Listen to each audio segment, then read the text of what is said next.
Y'all want to settle in and find your get started here in about 2 minutes. Great.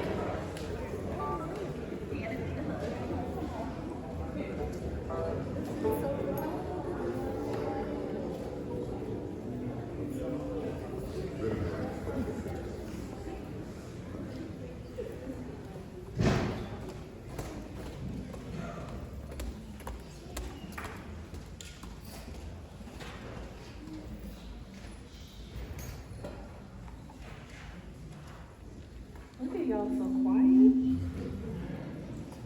All right. Well, welcome everyone officially. Step back a little. Just let me know if you can't hear me. Welcome to the celebration of life of my mother, Johnnie Mae Barmore. I am her oldest daughter, and I'm just crazy enough to officiate my own mother's memorial, along with my baby sister. So don't worry, we'll get through this together. We are her legacy, and by we, I mean all of us are her legacy and testimony. But first, I have some thank yous. And I know y'all don't need them, but I'm gonna do it anyway. First, I wanna start by thanking my friends at St. John's for all of your logistical support. Shout out to CJ, our AV person, who stepped in at the last minute. Thank you, Deanna, for this Amazeballs presentation. She's the only person I know who says Amazeballs. And so much more. I will be here all day thanking Deanna for all of the support that she's provided. Tracy as well. Thank you, Tracy and the crew, for the beautification, as well as all the other general assistants. Thank you, Reese and the crew, for all of your help. Lisa, the Mosby family for the food assistance. Deborah for the programs, the designing and printing of the programs. Thanks to Steph for providing us with access to some music that my mom compiled herself. One of the playlists you were just listening to, and another playlist that's not quite sanctuary safe. But we can listen to it in the fellowship hall. Let's see, what else? Thank you to Janet, Eric, my friends at YWCA, everyone who coordinated meals, fed me or my family members during some of the most stressful days of our lives, sharing the burden, acting in love and hospitality, and reminding us what family and friends are for. Thank you all. I know you don't need it, but thank you all for just showing up. And for looking so good. Where's my phone at? Let me get a picture. Because y'all look too good for me not to get a picture. All right, say cheese, y'all. Cheese. All right, let me get a little video. Say wave, say hey. All right, beautiful. Thank you. I'm like, where y'all going after this? But thank you all for checking in, for sending flowers, sharing pictures, sharing songs and memories. And thank you for taking care of yourself too, for finding space to grieve, to remember, and to be grateful. So let's get into it. My baby sister is gonna kind of walk us through the order of service, as well as introduce our first speaker.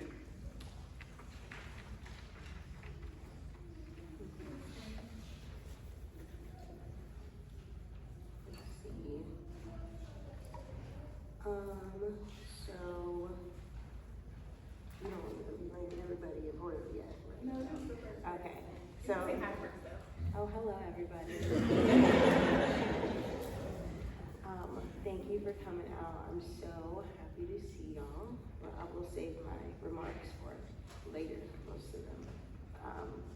So first up we have Uncle Harvey coming up to speak some words about my mommy.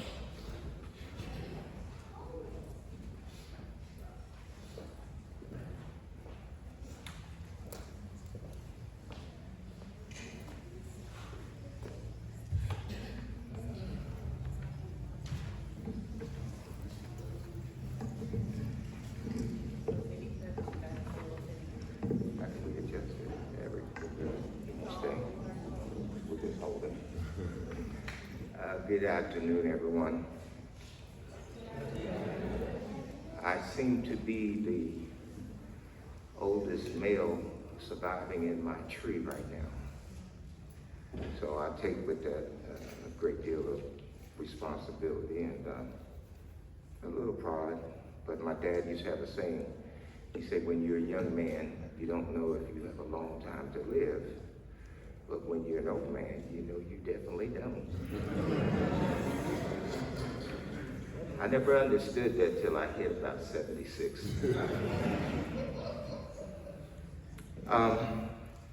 My niece was named after her grandma, my mother. Not only did she have her name, but she had many other qualities. She was kind, humble, and adoring. And if you ever caught her comedy act, she had her sense of humor. A little bit on the raunchy side. She had also had the spirit of her mom as well. She was very, very generous. Just would give you the shirt off her back, basically. She battled hard against her infirmities. You know, when I think of her, I always see that big smile. And she said, Uncle Harvey. Because everybody that has known me from a long time calls me by my middle name, Harvey. And so those are the good memories. You know, there's a scripture that says, better it is in the day of mourning than the day of birth.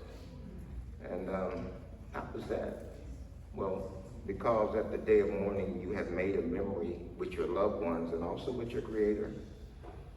My memories will always be sweet, and she will always make a smile come to me when she enters my mind. May God hold you in his memories. Johnnie Mae.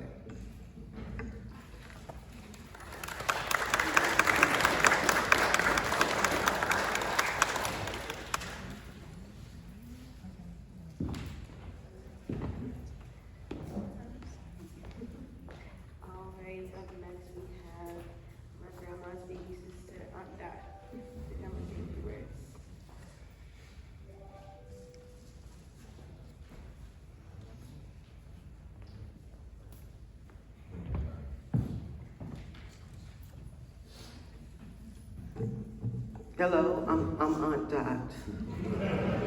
We had 9 in the family. We have 3 left, and I'm the baby, but I didn't get a whole lot of milk. He's talking about the baby. They didn't have nothing but love to give us, you know. This is really weird. What Joe said I have on my paper about what do you think about here's the question. What do you think why do you think I like the name Johnnie Mae? Why do you think? Because it's my mama, right? And so Johnnie Mae, I used to look at her and think about Ma, and I get excited. And Johnnie Mae, there's this look that we all have. When she was working downtown, people would stop and say, "Are you a Campbell?" And I told her, I said, "I get that too," you know. So I had that on my paper. Are you a Campbell? And Mae, she would come over and visit and talk, and the best. We went to her comedy hour, like you said, a little raunchy, but it was good. So I enjoyed seeing her up there on stage. You know, I said, that's my niece. You know, I got excited about that.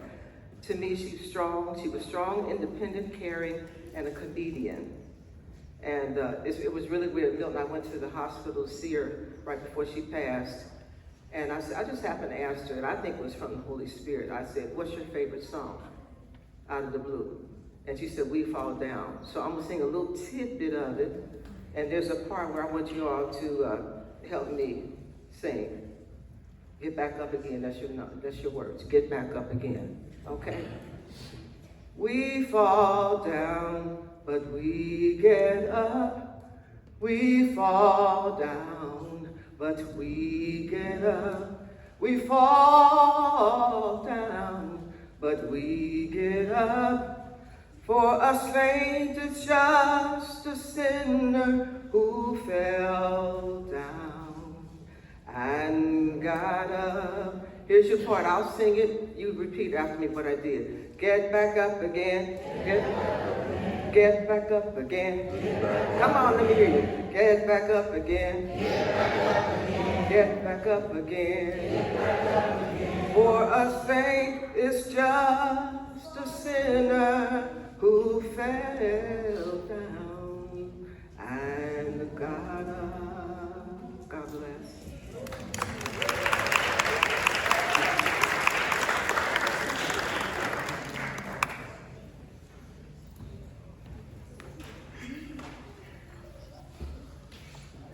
Beautiful auntie, thank you. Next we have our cousin Derek, all the way from the DMV. Oh, hey, baby.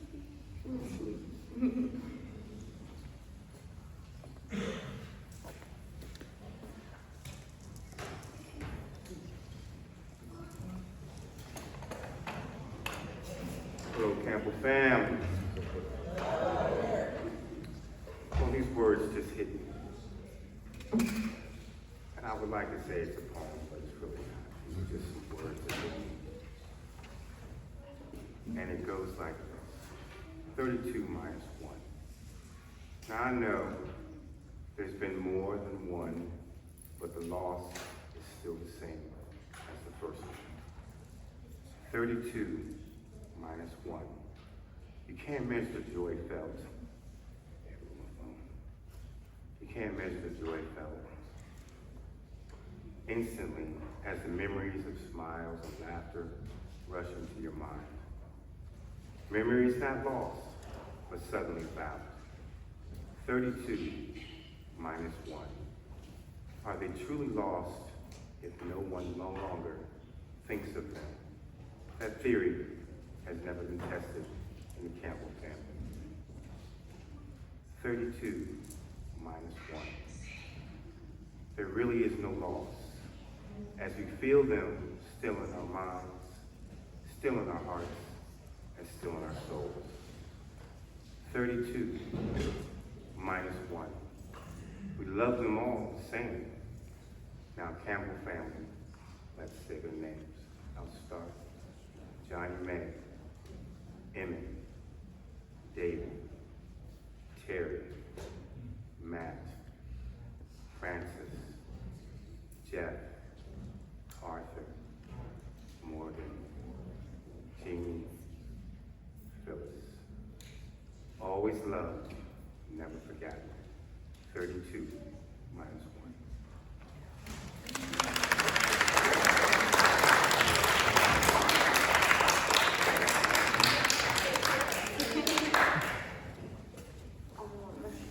The cousin Derek, we have Tracy and Raven come up and say some words.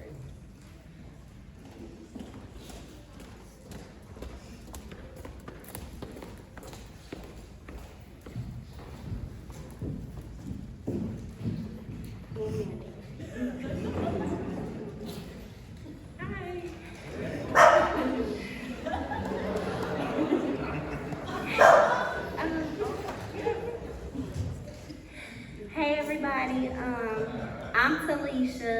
A lot of you know me by Tracy, but Johnnie Mae called me Teeny Weenie, and her family, they all call me Teeny Weenie. I just want to say Johnnie Mae is going to be truly missed. Johnnie Mae holds a special place in my heart because, again, like Emmett, Johnnie Mae was one of the people who, like, when my mother was sick, she would always pick her up. She would take her out. She would make sure that she got out the house. When she wasn't hanging with her friends, she always made sure that my mother could come with her and still have a good time.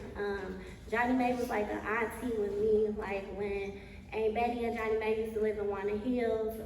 A lot of people don't know, but we used to live down the street from them. So we would walk over there literally like every day after school. And it would be sometimes where we just wore some of Phyllis and them clothes and just went to school from their house. And then when she moved and got her own house, you know, she was kind of far from us, but every summer we was over there all day, every day. So Johnnie Mae, She will always hold a very special place in my heart, and she will be missed. And I love her dearly.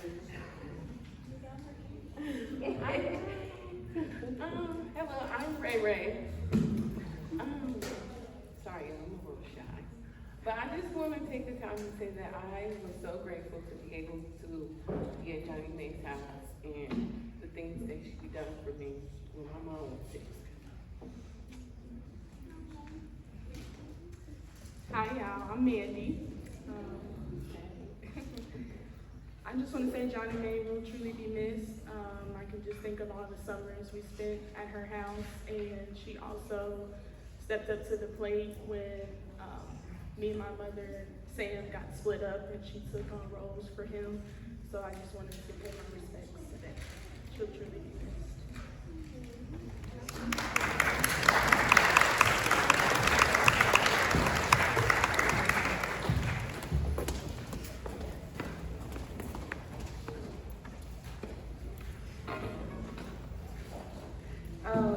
So my best friend, she couldn't be here. She really wanted to. But she's graduating with her master's. Her master's in like 2 weeks, and she's in performance, and she had one more show, and they were like, if you do not do the show, you may not get your degree. So that's the only reason that she's not here. Otherwise, she would have just been like, sorry. And I just know it tears her up inside not to be here. So instead, she sent in a video to say a few words and sing a little song to her. So whenever you're ready, CJ. About 16 years ago, when Stephanie and I became best friends, we basically moved into each other's houses. She never wanted to leave my house. I never wanted to leave her house. In fact, I used to stay at Johnny's house so long, my mom would have to drive over and bring me clean clothes. From the moment that I met her, Johnnie was a second mom to me. She fed me like I was her own child. She gave me chores to do like I was her child. She used to listen to my problems, give me advice. In fact, she used to ask me and Stephanie our opinions on deep philosophical questions. And then we would get into discussions that lasted for hours. And it always meant so much to me to have an adult listen to my opinion and take my point of view seriously. She also used to play a game with us in the car that she called the Nerd Olympics, where she would quiz us on topics like geography, history, or science, and she would pull these questions off the top of her head. And I've always thought of her as one of the smartest women I know. She's also one of the most generous women that I'll ever meet. I can't think of the number of times that she took me out to eat, to the movies, to the pool. She taught me how to fry fish, make French toast with berry compote, and her famous spinach cheese eggs. Johnny's house wasn't big, but there always seemed to be enough room for everybody. She took care of so many people, and she always made sure that her family stayed close. And she allowed me to be a part of her family. I didn't grow up with aunts and uncles and cousins, and I was an only child, or I was raised as an only child. But Johnnie took me with her to family reunions, big holidays, family functions, barbecues. Because of her, I got to experience being a part of a big family. Johnnie is one of the most special, brilliant, beautiful, brave, loving, and funny people I know. I could talk for another hour about how funny she is. But I'll just say that I was so proud of her for doing stand-up comedy and also for just maintaining her sense of humor through everything. I love you all so much. Thank you for allowing me to send this video. I wish more than anything that I could be there with you right now. At the request of the family, I've also prepared a short song.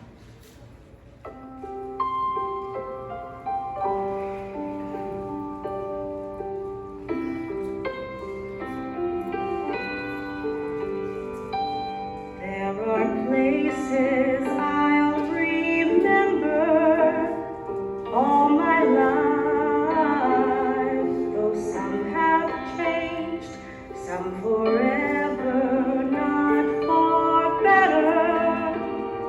Some have gone and some remain.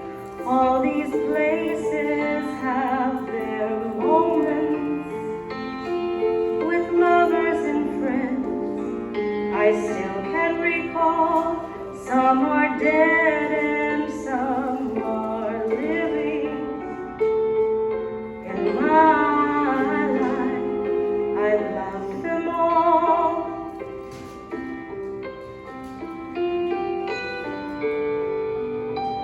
But of all these friends and lovers, there is no one compares with you, and these memories lose their meaning when I think of love as something new. Though I know I'll never lose affection for people and things that went before. I know I'll often stop and think about them. In my life, I love you more.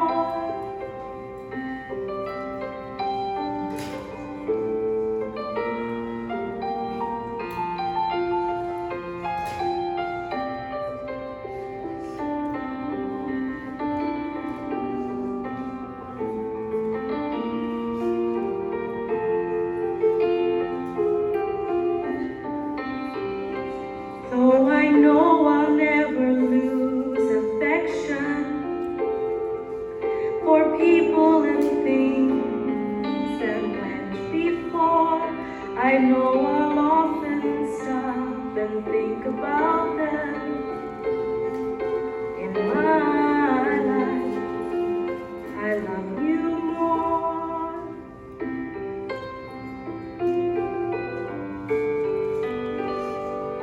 In my life,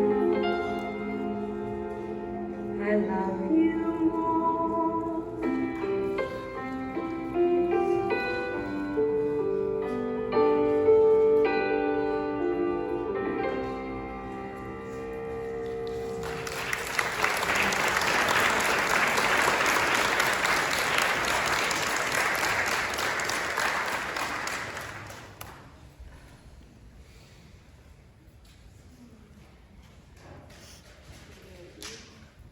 Next up, we have one of my mom's longest friends. She always told me she used to change my diapers. Please welcome Brenda.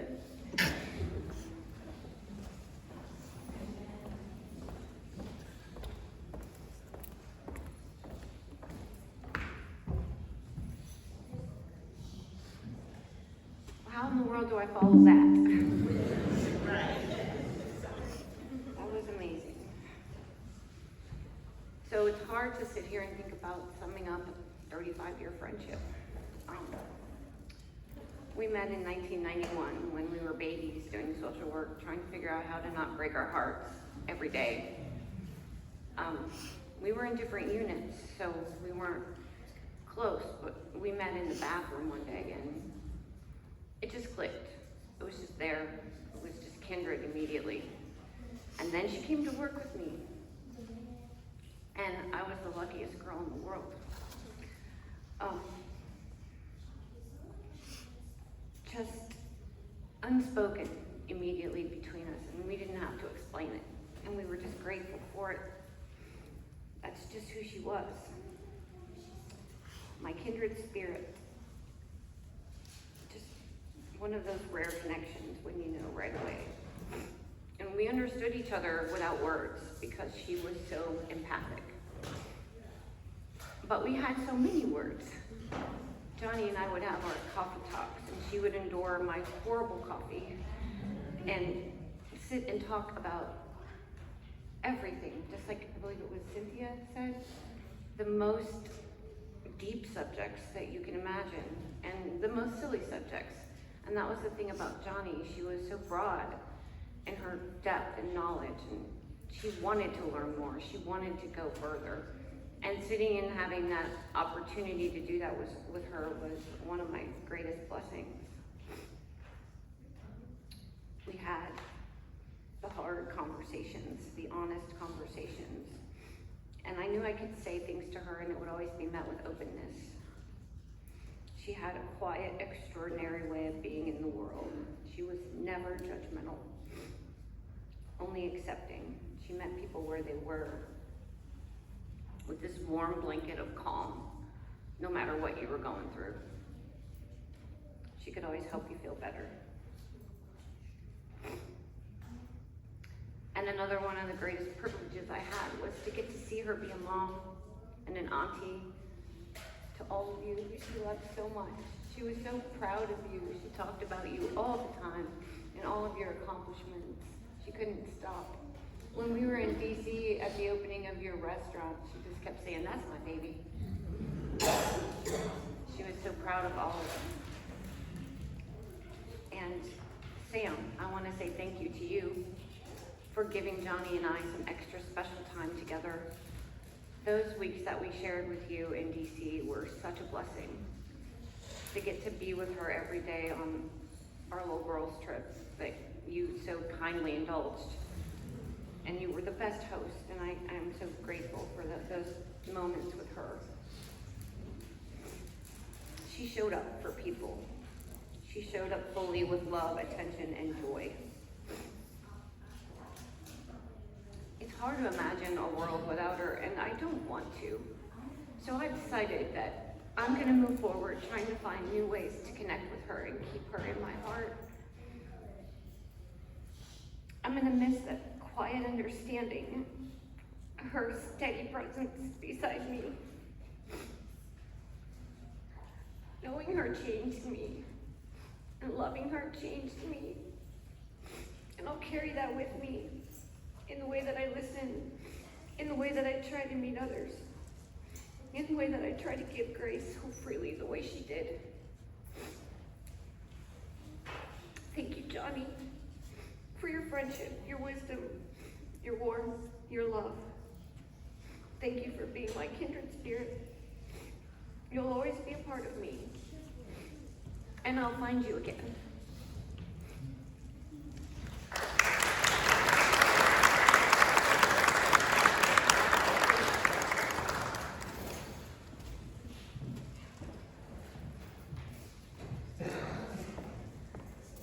Alrighty, these remarks are going to be read by Phyllis from another long friend of my mom's, Carolyn. She couldn't be here today, but Phyllis will read what she said.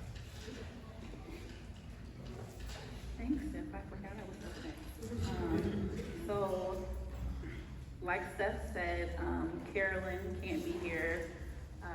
So she sent ahead her remarks, which I am happy to read. I still remember meeting Carolyn and her daughter Cheyenne when I was like this big, right? I was still in Flint, Michigan before we even moved to Cincinnati, and so I have fond memories of her. So this is from Carolyn Dildy. It's called Loving Memories of Johnnie Mae Barmore. Johnnie was not just my friend, but my sister in every way that truly matters. For 52 years, she was a part of my life, and not just in the background, but at the very center of who I became. Outside of my mother and father, I can honestly say that she was one of the most influential people in my younger years. That kind of impact doesn't fade. It shapes you, stays with you, and becomes part of your foundation. We met as children long before we understood how rare and special a lifelong friendship would be. But somehow we built one, a bond that carries us through decades, through growth, change, joy, and challenges. We shared not just memories, but milestones that defined our lives. We graduated from high school the same year. We started and completed our undergraduate degrees side by side at the same university. We stepped into adulthood in the same year, figuring out life as we went, and we became young mothers together, both pregnant with our first daughters at the same time, learning, growing, and leaning on each other through it all. And I will never forget sitting in the passenger seat while she was learning how to drive her dad's van. Moments like that may seem small, but they are the thread that weave a lifelong friendship together. Johnnie stood beside me as my maid of honor, just as she stood beside me in so many of life's most important moments. And I stood beside her too, because that's what we did. We showed up for each other again and again. Over the years, we shared countless conversations, our dreams, ideas, struggles, and decisions that shaped our lives. We bounced life-changing thoughts off of one another, always knowing that we would be met with honesty and care. Johnnie had a gift. She was wise beyond her years. She listened with a caring, non-judgmental ear, something that is so rare and so needed in this world. Whenever I faced a problem, whether personal or professional, she was my go-to person. I trusted her completely because I knew she would give me sound, thoughtful advice. She had a way of grounding you, of helping you see clearly and of reminding you who you are. Johnnie leaves behind a legacy that cannot be measured in years alone, but in lives she's touched. Love, compassion, integrity, resilience, and kindness. These are all the qualities she lived by and the gifts she gave to all of us. She has always been a lady with a positive plan. I love you, Johnnie. I will truly miss you, but also know this, you have not left us completely. You lived in every lesson you taught, every life you influenced, and every heart you touched. Thank you for 52 years of friendship, sisterhood, and love. I will carry you with me always.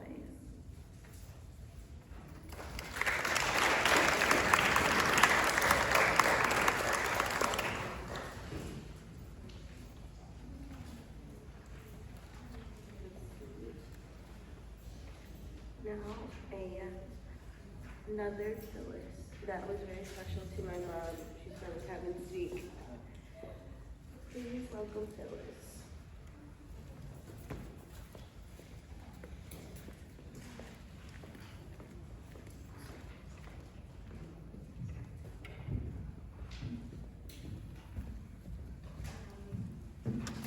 First, I want to say, is there a memo to me? There was. You know, I did not get that memo.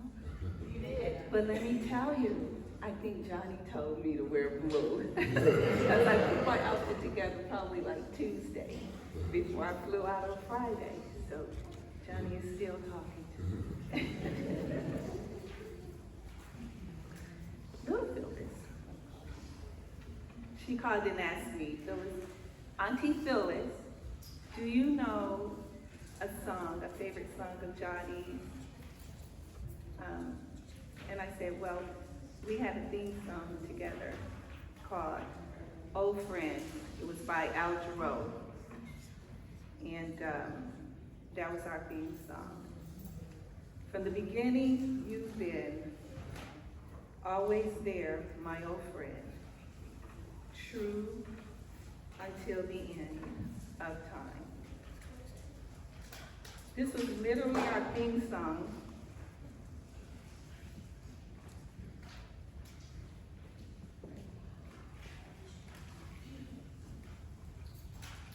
From the first day, Johnnie took the initiative to introduce herself to little old me in the hallways at the University of Michigan Flint. We were walking out of a full psychology class in which we were the only 2 of 5 African American students. I remember she walked up to me and said, "Hi, I'm Johnnie." And I said, "Hello, I'm Phyllis." And I believe I had her at, "I'm Phyllis," for obvious reasons. From that moment forward, we became the best of friends for the next 41 years. We studied together, partied together, graduated college, got in trouble together, and we have secrets that we're both going to carry to our graves together. And she even convinced me to move to Cincinnati and work at the Hamilton County Department of Human Services in 1992. I knew no one but Johnnie when I relocated. However, when she introduced me to her family, she gave me the gift of a good and supportive family away from home, which remains today. Speaking of her anointed gift of giving,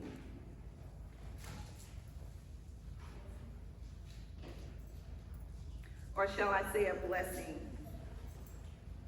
others during many of our 3-hour phone conversations, and we would have literally 3-hour phone conversations, and that was minimum.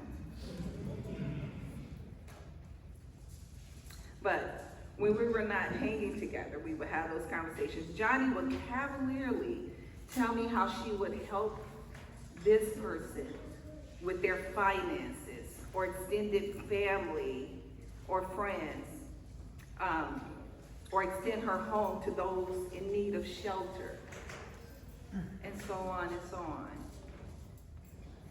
Many times I would become perplexed, but never surprised. Perplexed because in her extension, she would sometimes go beyond what a person in their right mind would do. Girl. Yes. Yet, that was the beauty of Johnnie. That was the beauty of her mind and her heart. She would extend grace to a fault, to those deserving, as well as those who had not earned her love at all. In essence, she was always that old friend until the end, to everyone. I'm so missing my friend. The 3-hour conversations peppered with pontifications about life and the psychology of human behavior. I miss you, my confidant. I miss you, my friend, my protector. When I was with Johnnie, I always felt like I had a bodyguard. She was taller than me. She didn't let anybody mess with her feelings. And when she would tell people that she had a daughter named Phyllis who didn't know Johnnie, Johnnie had a sister, a little sister named Phyllis.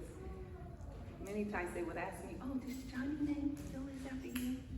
I said, I wanted to say, "Yeah." I said, "No, she had a little sister named Phyllis, but I'm stepping in that role as Aunt Phyllis." So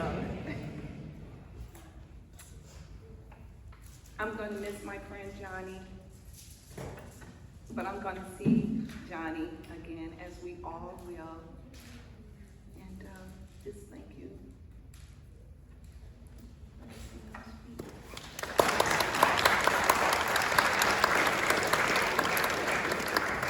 Phyllis squared.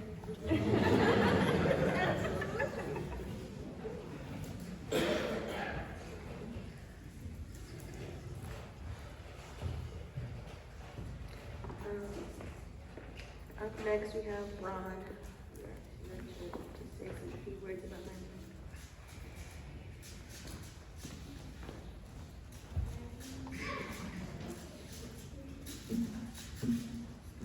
Hello, everybody. My name is Ron Roddy.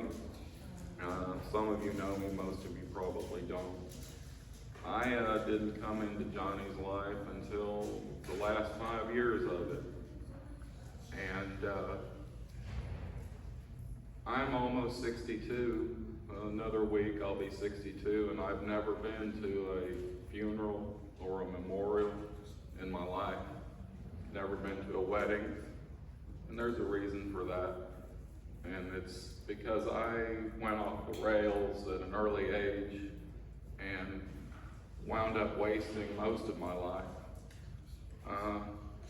But Johnnie took a chance on me, and she's one of, had that rare quality, like everyone has talked about, a friend to everybody. She would step out there and take a chance. And it didn't always pay off.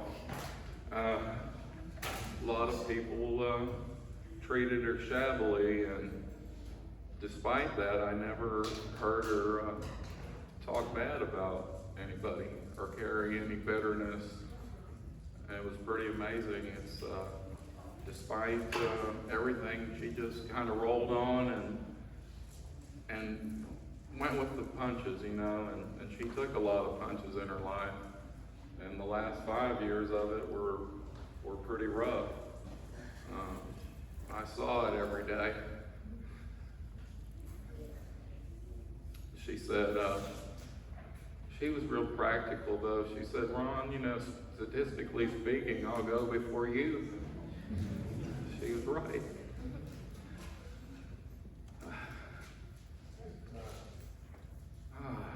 What can I say, Johnnie? Every day we had deep talks. For a long time, it just, maybe not 3 hours at a pop, but on every subject. I mean, from music to art, history, philosophy. I used to joke with her about her jazz. I used to, every time I'd hear one of her jazz tunes, I'd say, gee, that Kenny G sure is versatile.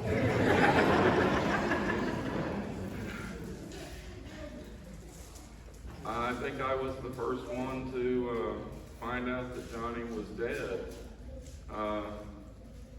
April 8th, I got up at 2 o'clock in the morning because I had such pain. I think I tore a muscle in my side, and I drove myself to the emergency room. And I guess that was my harbinger that something was coming that day. By the time I got over to the nursing home at 9 o'clock in the morning, the EMTs and the police were already outside, and I just had that premonition. And when I walked down the hallway, they were outside of her room, and I had to wait till they called Phyllis, and then they let me in and see her. And she was already cold when I felt her. So she went in the night, but she looked at peace because her body was worn out. She was tired. She had enough. And I know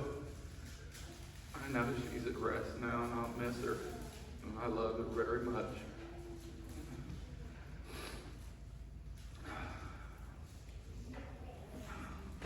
I'm just really kind of humbled by her love. And it is amazing.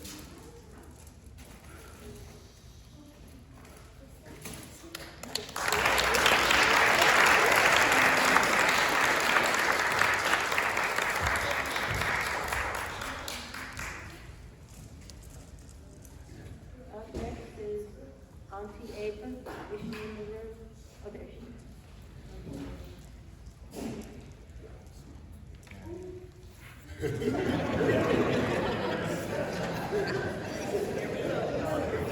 Y'all already know it's about to be on.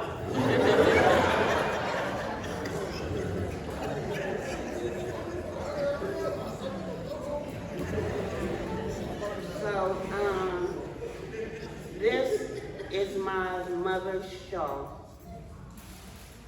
I represent that for her. I have a picture of my sister Frances. Oh, what can I say? I'm mad, I'm sad, I'm angry. I got a lot of emotions going on right now. Over these last couple of years, me and my sister, we had really came to terms. We got very tight, and I was glad with that. We buried the hatchet, so I don't feel no remorse. I don't feel no anything. Only thing that I don't like is when she eats too much mayonnaise and stuff like that. Sleeping in the bed with me. Yeah. Yeah, I'm like, everybody like, oh, Johnny, this, Johnny, that. Let me have bad gas.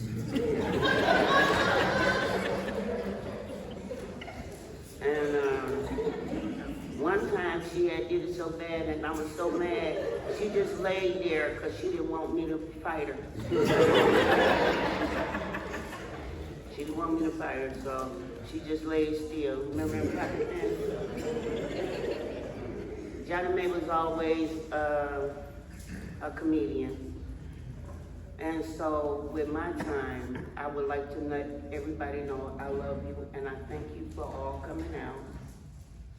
Did I tell you that she had bad gas? Okay. This is a friend of me and my sister. His name is Randy Bell. Randy Bell is gonna take my time. Please come up. He worked with her and he was a comedian. This is Phyllis and Stephanie, and then our honorary daughter is what's your name? Don't ever name your kids all the same name. And I would like for you to read your post because that was and we put the picture up. So everybody, give your hands to Randy.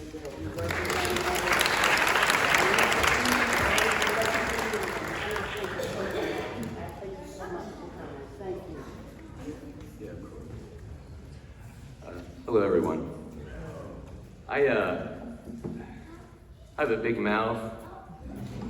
And Ava asked me just a minute ago to come up here. But because I have a big mouth, I don't care. I'm going to lower the bar a little bit, though, just real quick before I offer my condolences and thoughts. I'm not a comedian. I'm really not that funny. I'm a poet and an actor. But,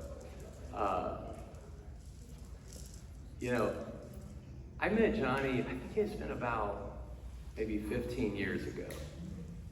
And we had the good pleasure of working at St. Joseph Orphanage together. And I was a case manager at our Hamilton County office, and Johnnie was one of our therapists. And I've been at this agency for a real long time, over 2 decades. Okay? I'm going to tell you right now, Johnnie was one of the best social workers. Not only that I've worked with at that agency, but over the last 3 decades that I've done this work. She's one of the best therapists ever seen. I work with a lot. And it's interesting because I hear all the same things about Johnnie that I experienced. One of the smartest ladies, just brilliant. And I know I could always go to her for insight into our clients, ideas on how to best serve them. She was always one of my main go-tos. And a real treasure to work with. And then I was doubly blessed because we maintained our friendship throughout the years. I had left I'd left that part of the agency, and she had left the agency altogether. And I've been running this arts community through Miami University for a couple of decades. And I think I found out somehow, I don't know how it was, I found out she did comedy. I'm like, wow. You have to have a sense of humor to be a social worker anyways, right? Humor carries us through, and it's such a great resource. And so when I heard that she was a comedian, I was like, Johnnie, you got to get up to the mic and share some of your jokes, because we sure need them. And so she came out, and she blew us all away. I mean, it was like mic drop moments after mic drop moments. And I'm like, well, that's some raunchy stuff there. Coming from my coworker, former coworker. Well, that's pretty badass. Oh man, I tell you what, everybody loved Johnnie. I loved having her out. And you know, she was actually one of our featured artists for a while. We once a month we'll highlight an artist, and she came out. She had the whole show, and I think I might have met some of you. But when I found out, Ava reached out to me about Johnnie's passing. I was flabbergasted. I was completely just. But as we all know, this is the thing about life, right? You know, I tell my daughter Greta, I say, Angel, the good thing about life is life always changes. I say, the bad thing about life is life always changes. It's impermanent, and it's always coming and going. It's one big revolving door. And my friends, what we have is right here and right now. We've got each other, right? We've got the love that binds us and that connects us and sees us through the darkest moments, because they sure do come. I mean, it's one big wave. And you know, I also tell my daughter, I said, Angel, I said, you learn to surf those waves. Ride them or they're going to ride you, right? And so here we are, big wave. You know? But you've got the love. You've got the love that brought you here. You have the love that sustains you. You have the love and the memories. Oh my goodness, what memories I've heard already. All the memories with Johnnie. And you know, I don't care what your spiritual tradition is. My opinion about it, love is one of those things that's irreducible. You know? Kind of like the creative impulse of the universe. And in my humble opinion, it's the one thing that doesn't ever really go away. You know, I think it sees us through too. And so what a gift to know Johnnie. What a gift to be her child, daughters, friends, or family members, or co-workers, audience members who got to laugh at her jokes. A life truly well lived. And let's face it, what else can we ask for? We don't know how long we're going to be here. None of us is guaranteed. We walk out of here, bam, that might be it. But my goodness, we can leave behind a legacy like Johnnie. Yeah, let's let her inspire us, so that when we pass, we'll have something like this. I mean, this is beautiful. What a great celebration of a tremendous life. And my hope, my blessing is that wherever you're at, Johnnie, I don't believe you've ever really left. I think we changed, traveled. My gift is that Johnnie be blessed wherever she goes, that wit, that humor, that strength of character, that tenacity, that wisdom, that carries her through all the adventures, throughout all time, throughout all space. And my hope also is each and every one of you will be blessed and gifted, comforted. May peace follow you wherever you're at. Thank you so much, Ava, for the opportunity. You're welcome. Thank you so much.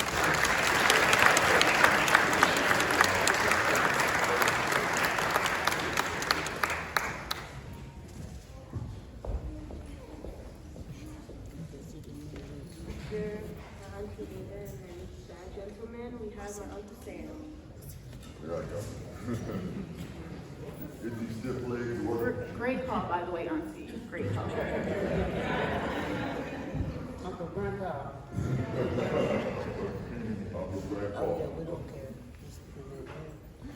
I have so many memories of Johnnie, both boy and man.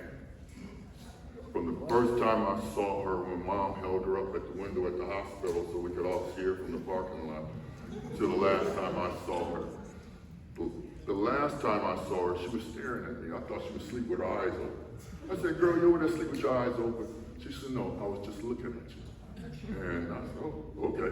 We started talking. And things like taking her trick-or-treating, and I didn't want to take her. But I had the best trick-or-treat time ever. Yeah, at least how much candy a little girl can get for you. Dressed in a little angel outfit, yeah. I cleaned up, right? To times with her dancing on my feet, you know, we were dancing around with her standing on my feet. You know, just so many memories. And the gentleman before me sort of hit on something that I learned over the years is that I feel sorry for my loss, but I'm more happy for what I had before the opportunity to have a sister or a person like Johnnie Mae in my life. So that far outsees the pain of not being able to see her every day, not to be able to talk to her. And what can you say? Now, I remember when Phyllis sent me a text and said her mom wasn't feeling good, she was taking her to the emergency room. I texted back, as soon as she knows something, let me know. She said she would. About 15, 20 minutes later, she called me back. She was so overwhelmed with emotion, she couldn't even get the words out. Because she was trying to tell me something. I said, sweetheart, just say the words. Just say the words. And finally, she gathered herself and she said, Mom coded, but they're working on her and trying to get her heart started again, but the rhythm is not right. And I said, okay, sweetheart, you know, when you know something, let me know. So I started making plans to come back to Cincinnati. But Johnnie Mae pulled through. And she lasted a few more days. Now I think, you know, God gave her that time because her heart had stopped. And they got it started again. And in those days, she got to see the people that she loved, and she got a chance to tell people that she loved them. She's, you know, and she got the chance to say, I forgive you, and ask for forgiveness. And I think that was a gift of God, that he gave her that. I'm gonna give you a little more time. Finish up some of your business, and then come on home. And because that day that Phyllis called me, she actually had died then. And she came on back, came on through. And the 32 may remember something our grandfather used to say, part of his prayer. And when I think of Johnnie Mae's passing, I think of this, the part of the prayer that our grandfather used to say. He said, oh God, I come to you with a bowed head and a humble heart. And I ask, oh Lord, when I go into my room and I can't come out anymore, that you may come so close to me, that I may lay my head upon your breast and breathe my life out sweetly there. And then that night that Johnnie Mae passed, in my mind's eye, I see our Lord God holding her to his breast. He said, come on home, sweetheart. Your pain is gone, but your joy is forever. And I'll leave y'all with that. Thank you.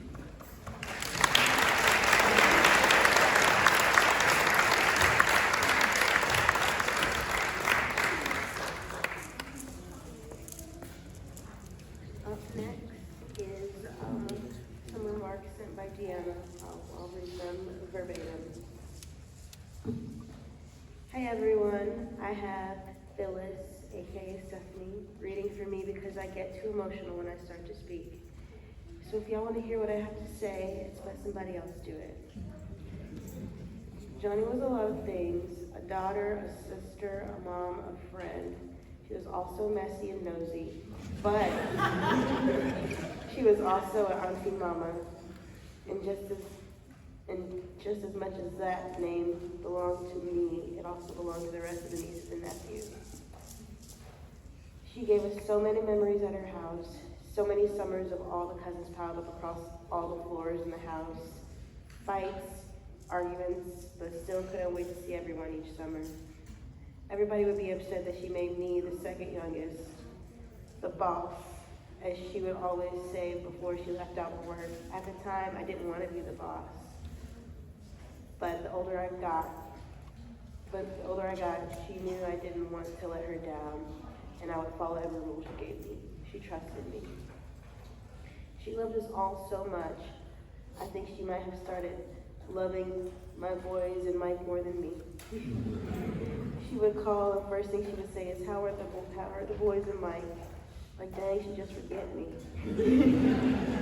She would threaten me about always doing right by Michael. I'm like, hello, I'm your niece. She had good intentions, a big heart, and a phone conversation that could leave your mouth wide open. She had a lot of roles, but I'll just remember her as my auntie mama. Thank you.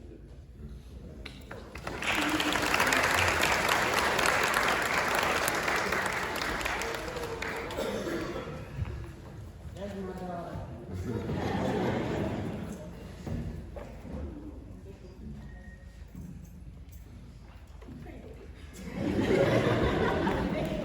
my baby. That's my baby. That's my baby. They don't always be babies and things. And it's just. I only wrote down a little bit of what I wanted to say, so we're gonna get through this together. I like losing my mom is my worst, oldest fear. I remember being like very young and telling my mom, like, I want to die in 1 minute before you, just because I could not imagine a world without her. I know that she wouldn't want that, but it's just, she was my everything. My mom, she gave me so many gifts.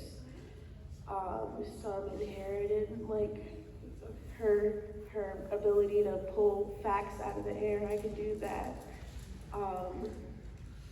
She read Harry Potter to me every night. And that's some of my fondest memories. I still love to read to this day because of that. She just taught me so much. She's so funny. I got into comedy because she got into it. So she inspired me. And while I won't say there was no judgment, because there was a little judgment, there was always exceptions. She would, no matter what choices I made, who I chose to love, what I wanted to do for my career, she might say a little something, but she just, as long as I was happy, that's all she wanted. As long as I was successful and moving ahead. I appreciate her so much for just being who she is, for her education. When I went through some mental health stuff, when I was about 19, 20 years old, she knew, because she worked with people like that already. So I just felt so blessed to have a mom who knew what depression was, accepted that it was real, got me the help that I needed immediately. I'm so lucky to have had her as my mom. I inherited her big heart. She always opened her home to my cousins, and she would always tell me that you have a right to be like a little salty that these people are moving into your house, but you don't say anything about it. I'm happy for the closeness. I was so happy to have Raven there and Sam there. It was so fun. Me and Sam graduated together. I was just thinking about the time we did our senior lock-in. And she was more popular than me.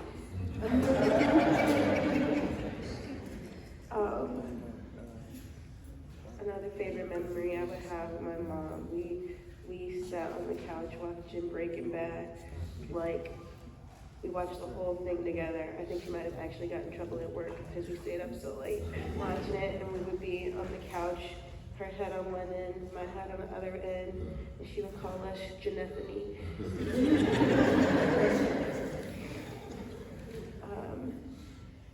And I just want to say that I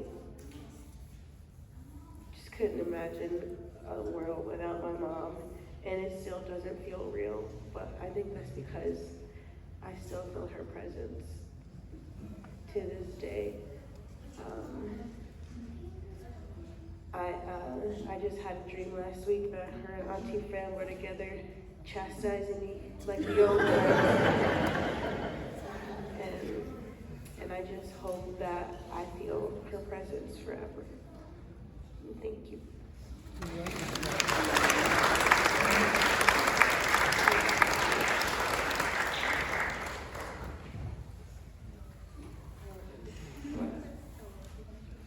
Oh, yeah. Oh, do you want to introduce yourself? Okay. And now for the Master of Ceremonies, my favorite big sister, who I had to train myself to say her name because I felt like, if I call mom, this is sister. Very mischievous, but I wouldn't trade you for the world. You're the coolest person I know. You're welcome.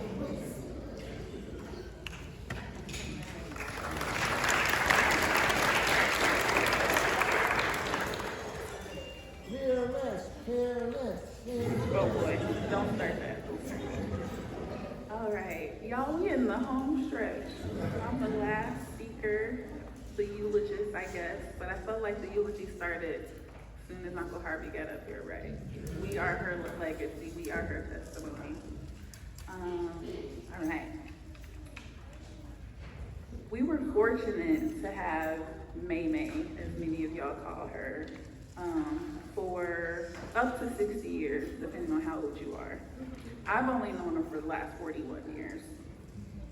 My mom was an undergraduate, a baby herself, when she grew and nourished the two little tiny gammies that came together to make me. And I remember when I finally reached the age of 19, my mom started saying, when I was your age, I was your mom. And I remember thinking to myself, there's no way, there's no way. And as I grew into my womanhood, my mom would sometimes remind me that we grew up together in recognition of her young motherhood.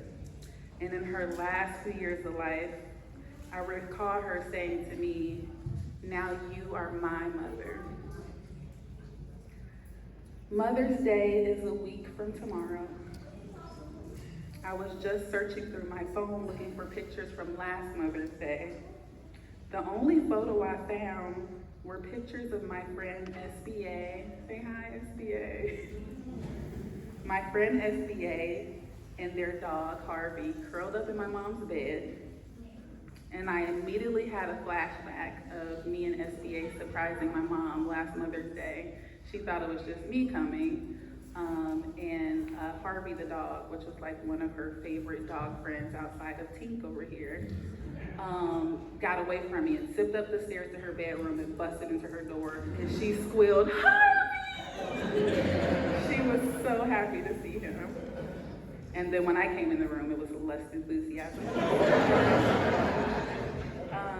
But I also reflected on what this photo represented. It represented a woman, a mother who loved her girls, but also loved other people's kids too. I can't tell you how many of my friends have reminded me of how warm and welcoming my mom has been to them, to the extent of even sharing her home, and sometimes even her bed, especially to binge watching TV or take a nap. And my mom had truly turned into her mom, my grandmother. And if anybody knows Betty May, then you know what I mean. It's really a testament to our family's culture. I'm so grateful we had the opportunity to honor my mom last year for her 60th birthday. You may have noticed pictures of her wearing some of the same garments.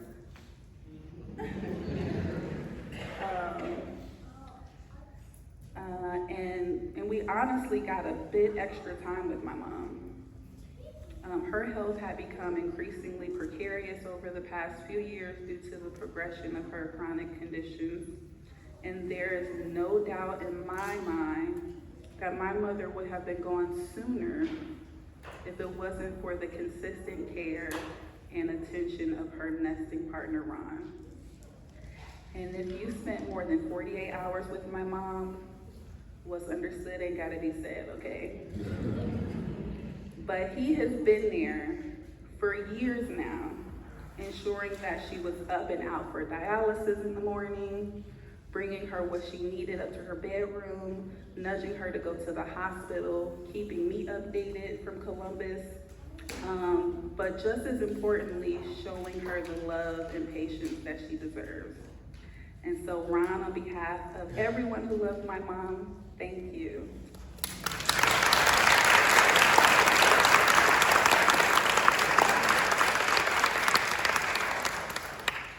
And I want to take a moment for you all to just look around the room for a second, just in case you haven't looked around in a little while. Some people came in, maybe since you looked around last. Now, this is only a small fraction of the lives that my mom impacted. I know that each and every one of you has a unique and special relationship with my mom.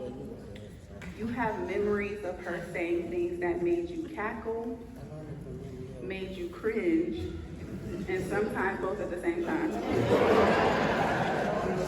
And that was one of her natural talents. And in some ways, I channel that trait through the work that I do for a living. Caroline knows. Those who know me know that one of the things that I'm most passionate about is justice. That is justice in the form of care, healing, and community, rather than punishment and incarceration. When I was an undergraduate 20 years ago, social work was not even a consideration. I learned so much from my mom, listening to her talk about and watching her interact with the children and families that she served. And I learned about generational trauma before there was even common language for it. And something else I learned from my mom is that social work required an inhumane amount of paperwork, and that I would need a different profession if I wanted to afford my dream home. Now, this is Phil from 20 years ago. The Phil who didn't know that land ownership is a colonial capitalist patriarchal construct. But I digress.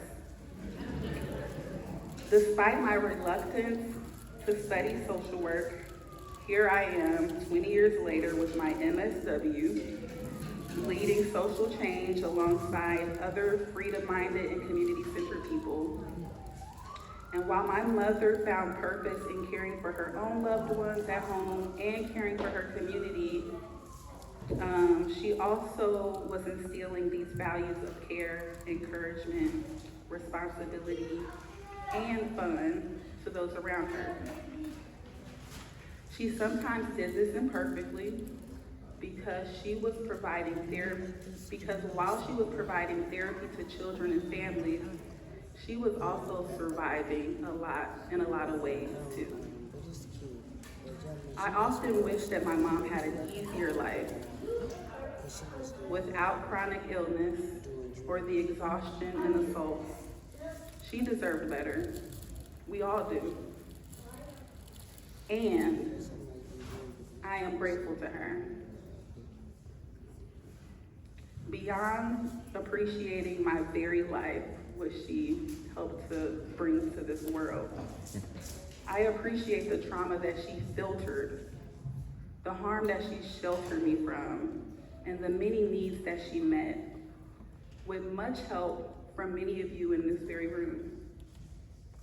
One of my favorite parts about my job is that I get to broach this fundamental idea in conversation with complete strangers. I get to ask people, what does it mean to be a good ancestor? With my mother's transition, that question hits a little differently now.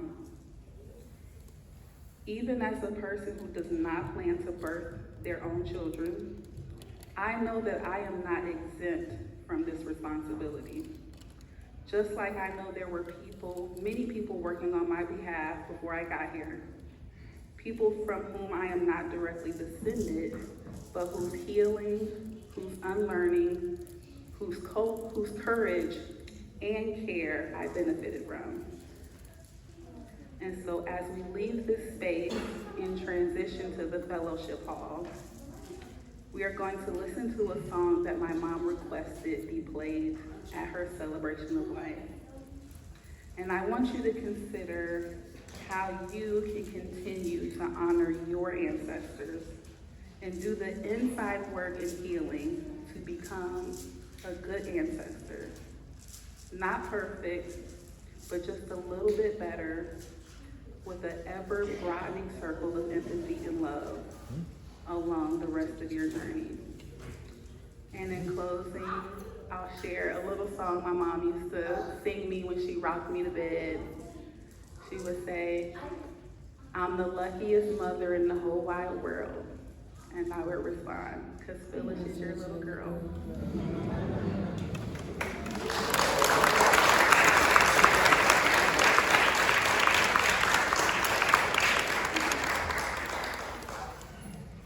Okay, Johnnie.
covered up the keys on.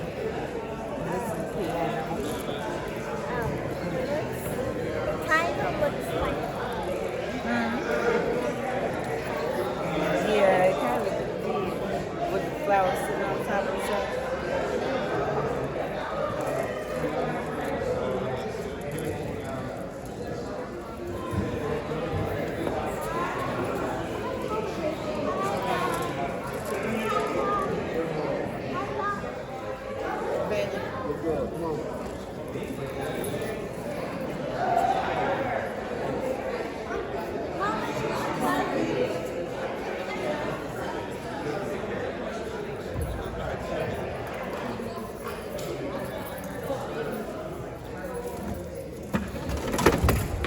Okay.